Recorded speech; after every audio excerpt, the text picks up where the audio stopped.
윤석열 대통령과 더불어민주당 이재명 대표가 취임 이후 첫 회동을 열기로 했습니다. 윤 대통령이 오늘 전화 통화를 통해 이 대표에게 회담을 제안했고 이재명 대표도 조속한 시일 내에 만나자고 화답하면서 다음 주 첫 영수회담이 성사될 전망입니다.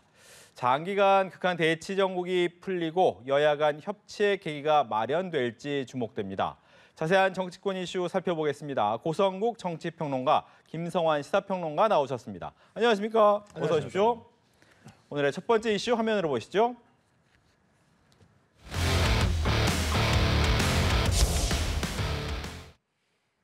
네, 이재명 대표와 대통령의 전화통화 내용을 첫 번째 이슈로 꼽았습니다. 그동안의 영수회담에 대해서 과연 성사될 수 있을까에 대해서 관심이 많았는데 일단은 전화통화하고 또 빠르게 약속이 어느 정도 잡힌 것 같긴 해요. 어떻게 보셨습니까? 윤석열 대통령과 이재명 대표가 만나는 것은 다들 예상하고 있었고 또 안 만날 수 없는 상황이기도 합니다. 그런데 두 가지 점에서 오늘 통화는 좀 파격적이었어요. 첫째는 예상보다 일찍 통화가 이루어졌습니다. 네.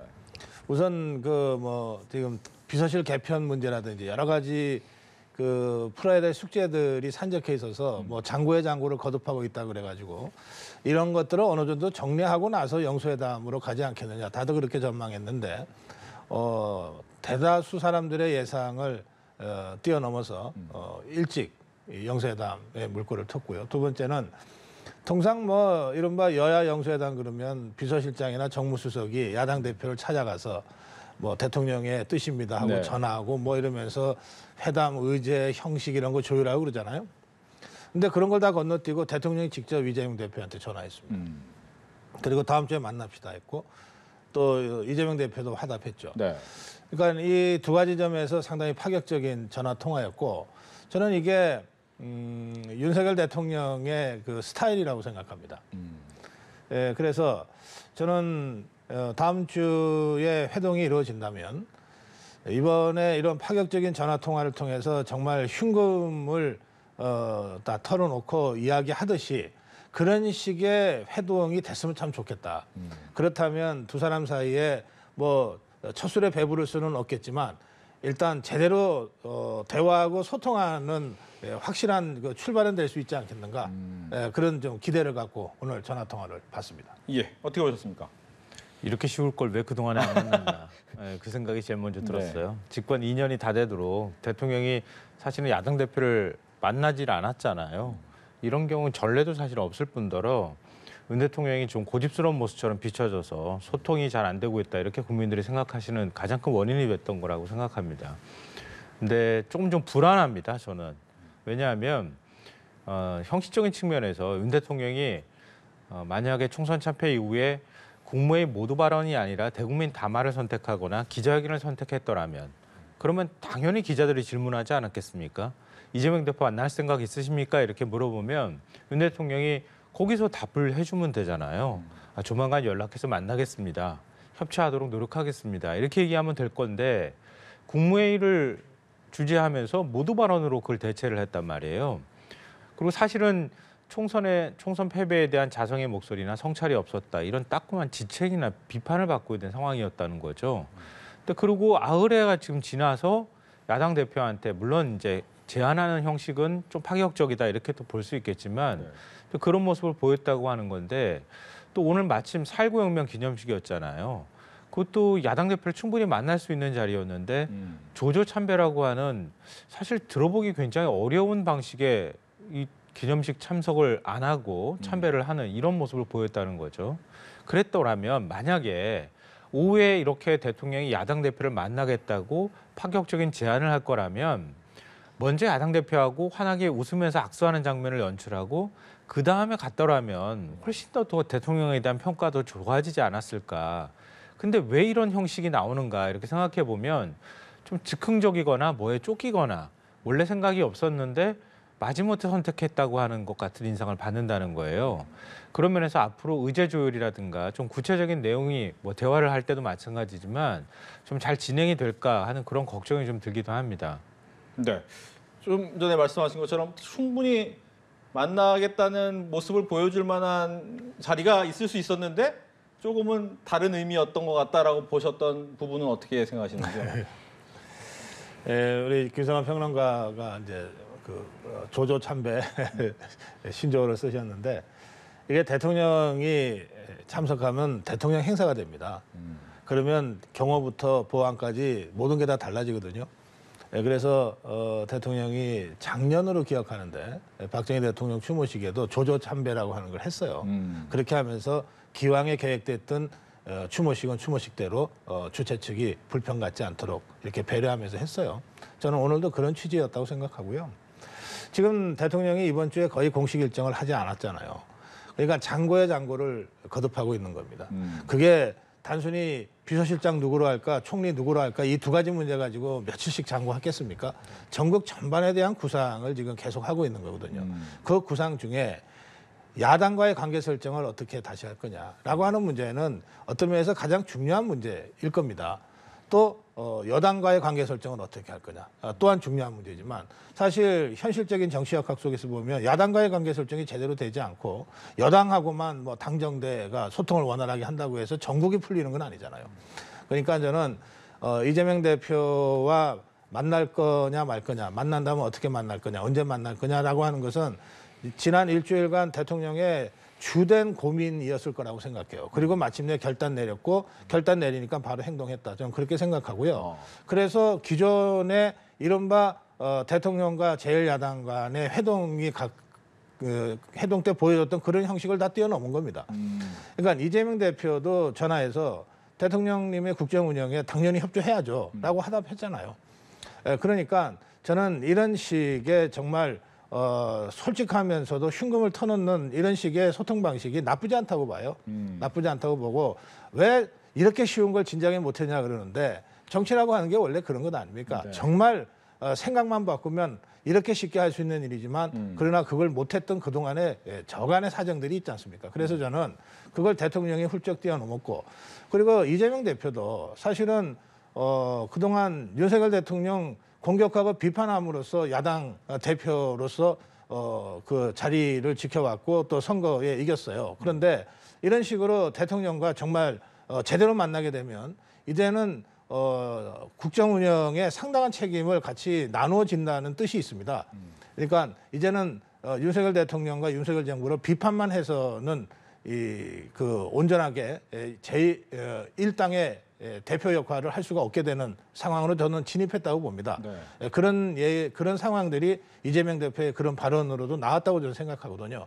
그렇기 때문에 협치는 대통령 일방에게만 강요되는 것이 아니라 사실은 제1당에게도 이게 동시에 국민적인 요구가 있는 것이다. 그런 관점에서 저는 다음 주 회동이 있다면 이것이 진정한 의미에서 대한민국 국정 운영도 안정적으로 가고 윤석열 정부도 성공하면서 이재명 대표의 정치적 진출과 성취도 있는 이런 방식의 상생적 대화로 이끌어가는 게 두 사람 모두 공통의 부담을 짊어지게 됐다. 저는 그렇게 생각합니다. 네. 그렇게 되면 뭐 더 하실 말씀 있으세요? 아니요, 뭐 저는 짧게 말씀드리면요, 뒤늦게라도 이렇게 이른바 뭐 굳이 용어상으로는 그렇지만 마땅히 부를 말이 없으니까 그냥 영소회담이라고 제가 하겠습니다. 영소회담이 이루어진 거에 대해서는 또 성사되는 거에 대해서는 아마 많은 분들이 반가워하실 것 같아요. 네. 저도 마찬가지고요. 이후도 회담이 좀 잘 됐으면 좋겠다. 그래서 윤 대통령이 조금 더 협치하는 모습을 보였으면 좋겠다 이렇게 생각하는데요.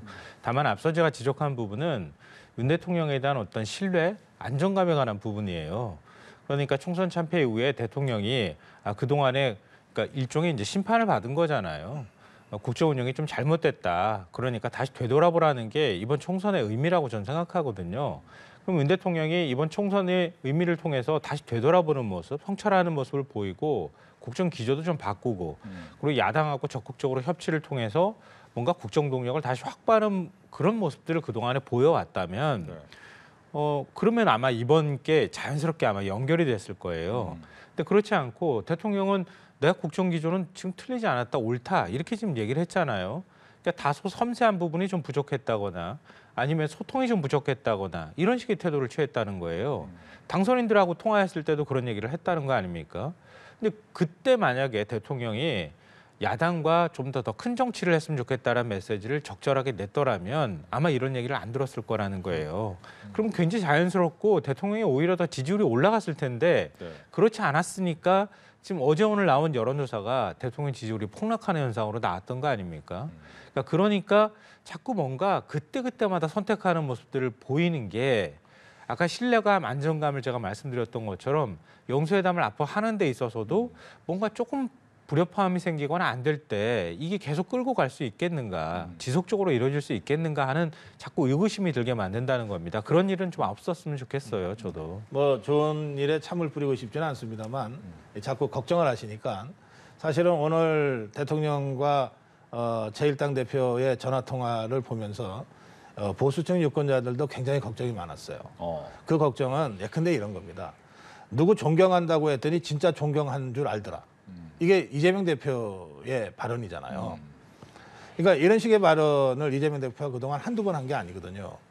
그러니까 과연 믿고 대화할 수 있냐라고 하는 이 윤석열 대통령 지지층, 보수층 지지층들의 그런 우려도 있는 거예요.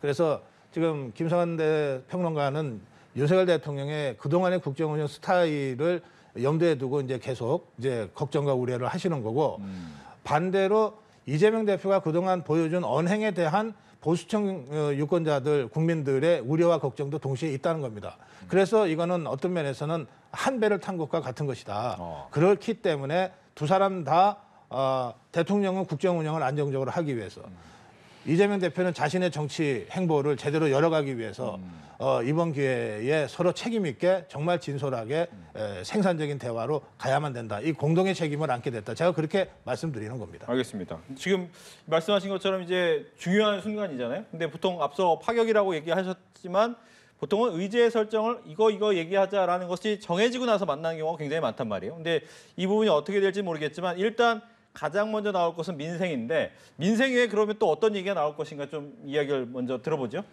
지금 민주당에서 추경 얘기하고 있잖아요. 추경. 네. 내수가 지금 침체되어 있는 상황이고요. 지금 내수 침체에 따라서 영향을 받는 직종들이 굉장히 많이 있습니다. 자영업자들이 일단 제일 먼저 타격을 받고 있는 상황이잖아요. 어떤 방식으로 좀 부담을 좀 덜어줄 필요가 있을 것 같고요. 그리고 지금 또 금리가 오른 상황에서 실질 소득은 계속 줄고 있지 않습니까? 결국은 국민들이 호주머니에서 돈을 안 꺼내는 현상이 발생한단 말이에요.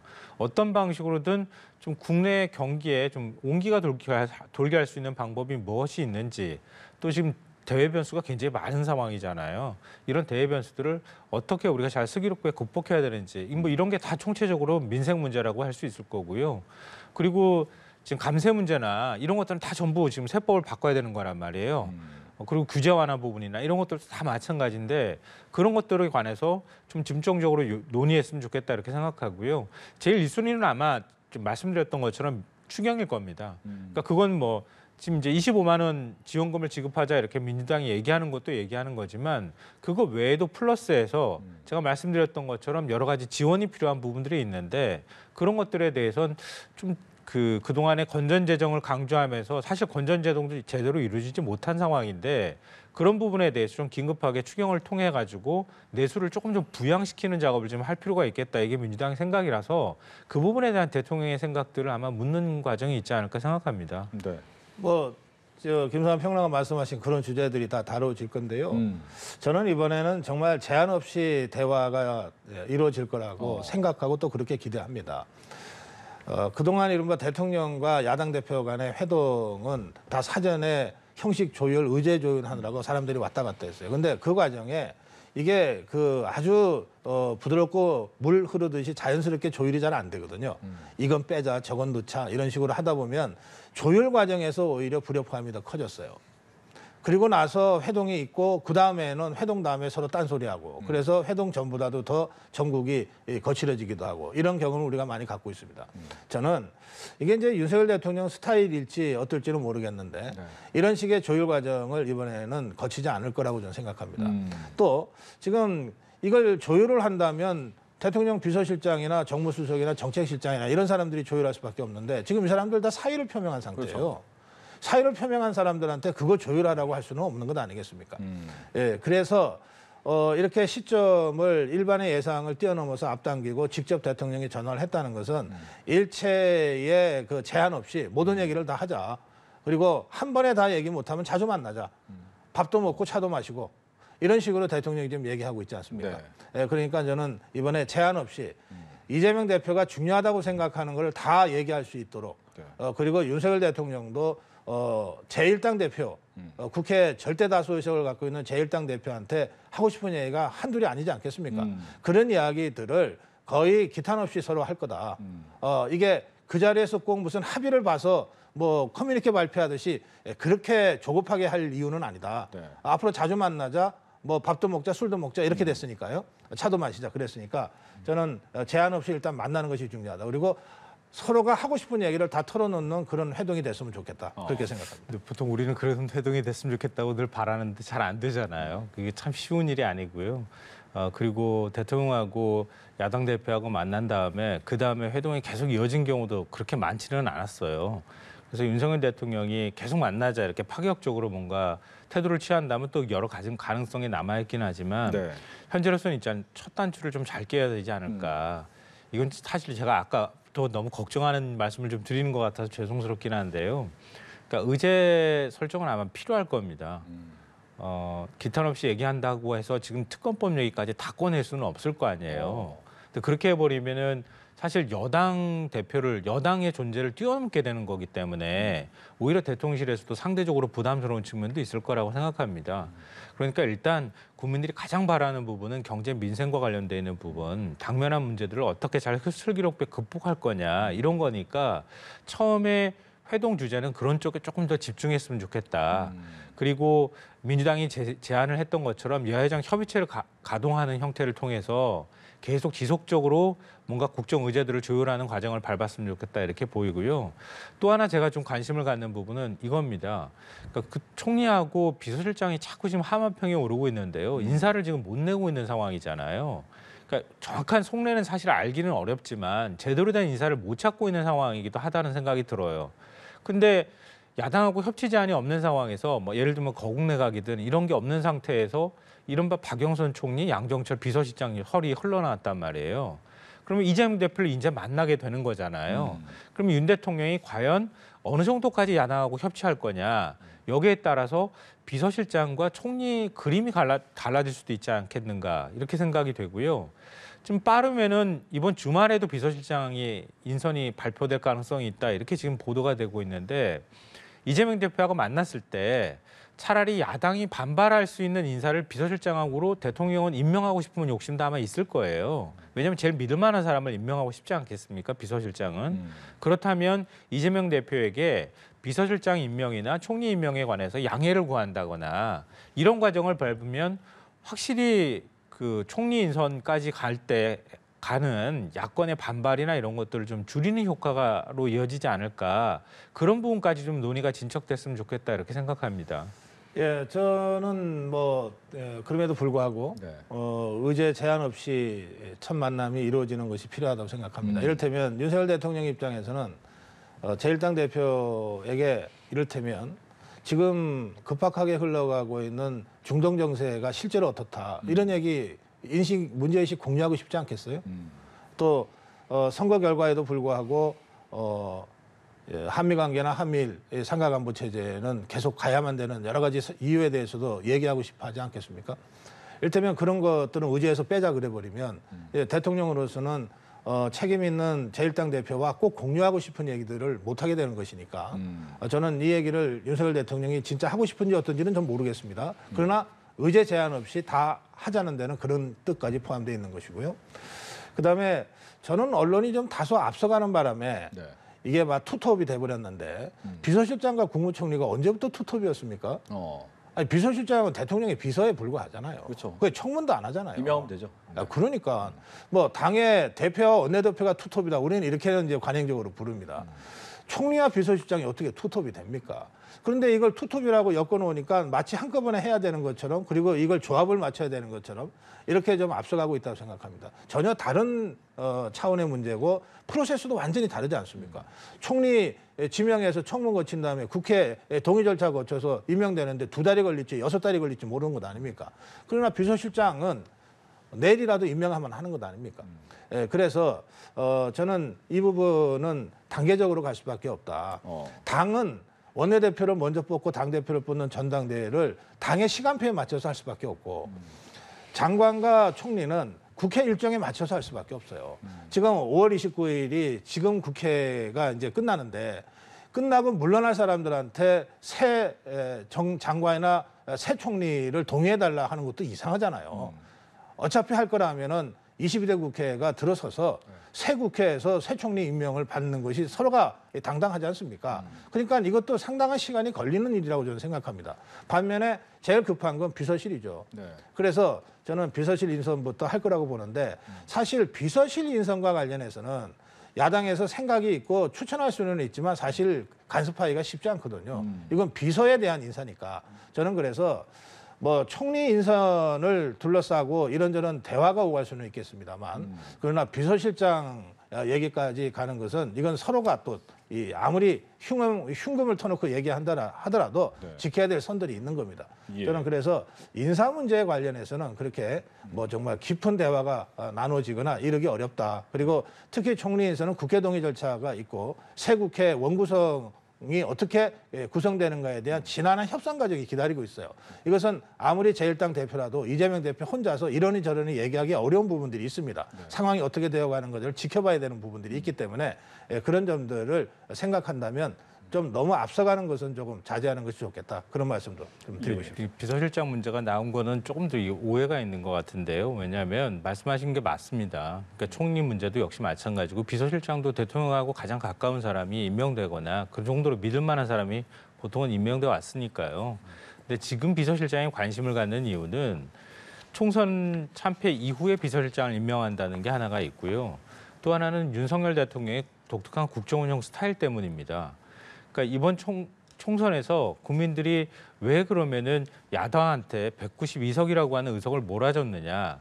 그러니까 대통령이 소통하지 않고 그리고 당정 관계나 이런 것들도 수직적으로 하고 이런 국정운영 스타일 때문에 대통령한테 쓴소리하는 사람도 없고 비서실 안에 참모들이 그래서 대통령이 뭔가 갇힌 것처럼 민심에 귀를 기울이지 않는 것처럼 자꾸 보였기 때문에 비서실장이 그런 역할을 좀 해주길 기대하는 마음이 있어서 비서실장이 오히려 관심을 가졌던 거잖아요.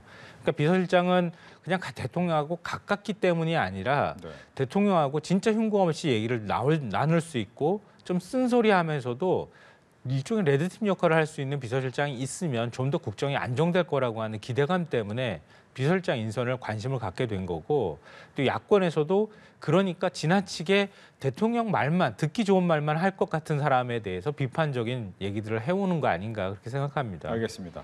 또 하나는 뭐 첫 술에 배부를 수는 없겠지만 다음 주에 만나서 만약 협치의 물꼬가 좀 �튄다라고 했을 때 가장 걱정되는 것은 이제 국회 원구성을 과연 민주당이 다 독식할 것이냐 아니면 거기 협치의 물꼬로 좀 변화가 생길 것이냐 이런 고민이 될 수도 있을 것 같긴 해요. 이 부분은 어떻습니까? 이거는 협치하냐 마냐의 문제는 아닌 것 같고요. 네. 국회라고 하는 게 국회법도 있지만 오래 이어져 내려온 관행이라고 하는 게 있습니다. 그러니까 제1당에서 국회의장과 뭐 한다. 이거는 뭐 70년 동안 내려온 관행이고요. 그렇죠. 그다음에 그 국회 제1당의 독주를 최소한 견제해서 균형을 잡기 위해서는 제2당에서 법사위원장을 맡는다라고 하는 것은 20년 내려온 관행입니다. 20년 전에 노무현 정부 때 집권당이었던 열린우리당이 그 제안을 당시 야당인 한나라당한테 한 겁니다. 그렇게 해서 그때부터 야당이 그러니까 제2당이 법사위원장을 맡고 제1당은 국회의장을 맡는 걸로 그렇게 되어 왔어요. 그걸 통해서 최소한의 견제와 균형을 하자는 거예요. 특히 지금 더불어민주당이 단독 175석 그리고 생각을 같이 하는 다른 당들까지 합치면 180석을 훌쩍 넘잖아요. 패스트트랙을 언제든지 무력화시킬 수 있는 의석을 갖고 있어요. 그런 상태에서 마지막 그 브레이크 역할을 할 수 있는 네. 법사위원장 자리까지 그 더불어민주당이 하겠다는 주장을 하는 것은 그야말로 국회를 일방적으로 독단적으로 운영하겠다고 하는 생각을 그대로 노출하는 거거든요. 21대 때 했잖아요. 예, 21대 때도 전반기에 1년간을 그렇게 했고 그때는 법사위원장 협상이 난항을 겪자 결국은 모든 상임위를 다 포기하겠다고 하는 식으로 해서 사실은 자폭적인 결정으로 전체 상임위원장을 다 가져갔다가 그렇죠. 다시 돌려줬잖아요. 돌려주면서 법사위원장은 1년씩 번갈아 하자 이렇게 절충을 했는데 아니 이건 국회의원들이면 국회법을 지키는 것 이외에 그다음에 있는 오래된 이 전통과 관행을 웬만하면 지켜가는 거거든요. 지금 이거를 지키지 않아야 될 이유가 하나도 없어요. 저는 그래서 더구나 이 문제를 말이죠. 지금 얼마 있으면은 이제 그만둘 그리고 국회에서 떠날 현 홍익표 원내대표가 계속 이 주장을 한단 말이에요. 원 구성은 22대 국회를 책임질 새 원내 지도부가 협상하는 겁니다. 21대 국회의 마지막 원내대표가 협상해 주고 가는 게 아니에요. 아니 내일은 내일의 해가 뜬다면서요. 22대 국회는 22대 국회를 이끌어갈 여야 원내 지도부한테 원구성 권한이 있는 거예요. 그런데 그만둘 홍익표 대표가 마치 그 배드캅 역할을 하듯이 이런 식으로 지금 이 법사위원장까지 다 가져가야 된다고 주장을 해서 오히려 경색이 지금 전국에 경색되고 있지 않습니까? 대표는 대통령과 전화 통화해서 대통령 국정 운영에 도와드려야죠 라고 얘기하면서 분위기가 협치적으로 지금 가고 있는데 정작 당은 새 국회 구성을 협상할 새 지도부도 뽑아놓지 않은 상태에서 곧 물러날 지도부가 지금 법사위원장까지 가져가야 되겠다고 하면 이거는 완전히 엇박자인 그래서 저는 그래서 국회 관행도 충분히 지켜야 될 이유가 있고 그리고 또 그런 주장을 하더라도 새 지도부가 원구성 협상을 하면서 밀고 당기고 하는 것은 있을 수 있으나 지금 이렇게 하는 것은 적절치 않다고 저는 생각합니다. 예. 되게 여러 가지 변수가 있기 때문에요. 지금 뭐 단정적으로 말씀드리기는 좀 그렇습니다. 조금 섣부른 논쟁이 아닐까 하는 생각도 드는데요. 22대 국회 원구성도 아직 뭐 되지 않은 상황이고 21대 국회가 끝나지도 않았잖아요. 5월 29일 날 끝나거든요. 그렇죠. 그러니까 그 앞뒤로 해서 지금 새로운 국회를 구성할 때 그때 어떻게 상임위를 배분할 거냐 이게 본격적으로 논의가 되고 갈등이 일어날 거니까 좀 한 달 정도 빠른 논쟁이 아닐까 이런 생각도 좀 하고요. 네. 대통령이 지금 이재명 대표하고 만나겠다고 얘기하고 만약에 여기에서 이른바 영수회담이 잘 풀려나가면서 야당하고 협치하고 하는 분위기가 만들어진다면 그건 또 원구성 협상에 영향을 미칠 수도 있을 거 아닙니까? 지금 얘기 나오는 것처럼 법사위나 운영이나 이런 경우에는 지금 여당한테 양보할 수도 있을 것 같다. 뭐 이런 생각도 드는데요. 그러니까 그런 변수가 없는 상황에서 무조건 야당 독식, 뭐 여당은 또 우리가 가져가겠다 이렇게 얘기하는 거는 좀 미리 가는 것 같은 얘기는 있는데요. 다만 이제 이 부분은 있어요. 21대 후반기 국회에서 윤석열 대통령이 계속 거부권 행사했잖아요. 지금까지 역대 대통령 중에서 거부권을 제일 많이 행사한 대통령입니다. 8번을 행사했습니다. 그럼 윤 대통령도 제2여구권을 신중하게 행사해야 해요. 그렇지 않습니까? 국회에서 법안을 국회의원들이 다수로 통과시켰어요. 근데 대통령은 나하고 맞지 않아, 나 마음에 안 들어. 그리고 거부권을 그냥 행사하는 거예요. 그럼 거꾸로 말하면요. 192석이라고 하는 의석을 얻은 야당 아니면 175석이라고 하는 의석을 얻은 민주당 입장에서는 그러면은 국회 다수당의 의석으로서 그러고 법안을 통과시킬 수밖에 없다고 생각할 수밖에 없다고 저는 생각해요. 그리고 20대 전반기 때 똑같은 논란이 있었는데 말씀하셨던 것처럼 그때 협상이 잘 안 되니까 민주당 다 가져가라 이렇게 된 거잖아요. 근데 그다음에 후반기 국회 시작할 때 그때 반성적인 얘기들이 나왔단 말이에요. 그래서 서로 간에 이제 그 상임위들을 나눴단 말이에요. 오히려 의석수를 비례하는 것보다는 더 많은 상임위를 민주당이 여당이기 때문에 국민의힘에다 양보했던 측면도 있어요. 근데 그렇게 하고 난 다음에 그러면 국회가 뭐가 달라졌는가 이렇게 국민들한테 물어보면 달라진 거 하나도 없다고 얘기를 할 거예요 아마. 그럼 국회가 도대체 통과시킨 법안은 뭐고 제 역할은 또 뭘 했느냐는 거예요. 그러니까 이전에 야당이 다 상임위원장을 가져갈 때나 야당이 여당한테 그래도 관행에 따라서 상임위원장을 양보했을 때나 그러니까 국회 다수 의석을 통해서 국민들이 선택을 해서 국회가 제 역할을 하고 야당이 추진하고 있는 내용들을 국민들이 힘을 실어준 거잖아요. 이 정도 의석을 줬다는 거는. 근데 여당 입장에선 그건 안 돼라고 하면서 우리가 하고 싶은 대로 할 거야. 야당하는 건 무조건 반대. 이러면서 법사위에서 법안을 꽉 붙들고 있는데 그러면은 국회는 식물국회로 전락해버리잖아요. 그럼 뭐가 달라졌느냐는 거예요. 예. 이런 부분에 대한 또 다른 얘기들이 나올 수밖에 없는 상황이다. 민주당도 정권 일종의 이제 교체가 이루어지는 정권 재창출에 실패한 거지만 그 이후에 다시 국민의 선택을 통해서 이 정도 의석을 얻었다면 이제는 진짜 어떤 방식으로든 결론을 내거나 일하는 모습들을 보여야 할 필요가 있겠다고 생각할 수도 있다고 저는 봅니다. 뭐 형식 논리로 얘기하고 싶지는 않습니다만 이를테면 압도적 다수를 주신 민의에 따라서 국회가 다수파로서 권력 행사를 하는데 왜 그걸 사사건건 반대하냐라고 하면 대통령한테 합법적으로 부여된 권한이 제2요구권을 행사하는 것에 대해서도 비난하지 말아야 돼요. 그리고 저는 대통령이 거부권, 이른바 제2요구권을 자주 행사하는 것은 매우 비정상적인 상황이라고 생각합니다. 그런데 지금까지 윤석열 대통령이 제2요구권을 발동한 그 모든 법안이 단 한 번 예외 없이 더불어민주당이 일방적으로 처리한 법안들이에요. 그리고 대통령실에서 그것이 일반 강행 처리될 경우에는 대통령이 제2요구권을 행사하지 않을 수 없다. 이유는 이러이러하다라고 다 설명했어요. 그럼에도 불구하고 일방적으로 강행 처리하니까 대통령으로서는 마지막 수단인 제2요구권을 헌법적 권한으로 부여되어 있는 마지막 수단인 제2요구권을 행사한 거예요. 그리고 그 제2요구권에 대해서 국회는 다시 대응할 수 있어요. 재의결하면 됩니다. 그거 다 법에 정해져 있지 않습니까? 재의결해서 다 실패했어요. 그래서 저는 앞으로도 윤석열 대통령이 계속 제2요구권을 행사하지 않을 수 없는 사태를 더불어민주당이 압도적 다수에 합치면 192석이나 되는 이 야권이 그렇게 일방적으로 국회 운영을 하지 말기를 정말 간곡하게 촉구드리는 것이고요. 얼마든지 대화해서 풀 수 있는 문제까지 일방적으로 밀어붙이면 대통령으로서는 제2요구권 말고 어떤 방법이 있습니까? 그러니까 대통령을 그렇게 벼랑 끝으로 몰아가는 국회 운영을 우선 더불어민주당부터 좀 자제하길 바란다. 제가 꼭 드리고 싶은 말씀 그 말씀이에요. 20초만 드리겠습니다. 20초 만에 말씀드리기가 좀 어려울 시간이 것 같은데요. 예를 들어 최상변 특검법이 22대 국회에서 발의돼서 법안이 본회의에 처리된다고 한번 생각을 해보죠. 지금 국민의힘이 동의하겠습니까?